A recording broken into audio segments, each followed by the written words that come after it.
En este tutorial aprenderás cómo subir un short a YouTube desde el móvil. Y es que no es necesario que lo grabes directamente en tu móvil para subirlo. Hay diferentes maneras de subir un short para que YouTube reconozca automáticamente tu vídeo como short. Lo primero que tendrás que hacer es ingresar a YouTube y presionar en el botón más que está en el centro de la parte inferior de tu teléfono. Presionamos y se desplegará un menú con 3 opciones. Deberás presionar donde dice subir un vídeo y seleccionar en tu móvil el vídeo que quieras subir. Cualquiera que tengas almacenado en tu móvil y que cumpla las especificaciones de los shorts. Es importante que antes de subirlo compruebes que el vídeo que selecciones cumple los 2 requisitos para que YouTube considere un vídeo como short. El primero es que tu vídeo dure como mínimo 15 segundos y como máximo 59 segundos.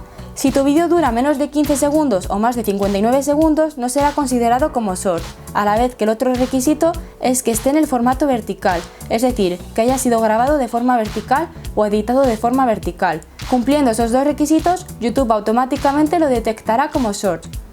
Presiona en el botón siguiente y te llevará a la sección donde dice agrega un título a tu short. Eso confirma que efectivamente YouTube acaba de detectar este vídeo como short. Deberás de agregar el título que quieras a tu vídeo. Una vez hecho eso, en la parte inferior donde dice visibilidad, asegúrate de que diga público. De esa forma cualquier persona podrá apreciar tu short en YouTube.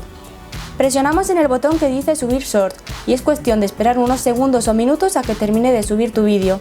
Podrás subir shorts sin importar la cantidad de suscriptores que tenga tu canal y tu vídeo podría aparecer en la sección de shorts. Y esto sería prácticamente todo lo que tendrías que hacer para subir un short a YouTube desde tu móvil. Aunque si tienes alguna duda o pregunta, déjala en los comentarios, estaré encantada de responderte.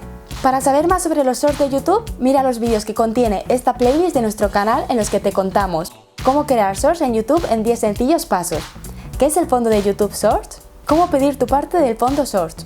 Permanece atento a nuestros próximos vídeos porque voy a contarte novedades muy interesantes de YouTube para el 2023 y entre ellas una nueva forma de monetizar tus shorts. Si te ha gustado este vídeo, no olvides suscribirte en la siguiente pantalla y activar la campanita para que YouTube te avise cada vez que subamos nuestros vídeos semanales.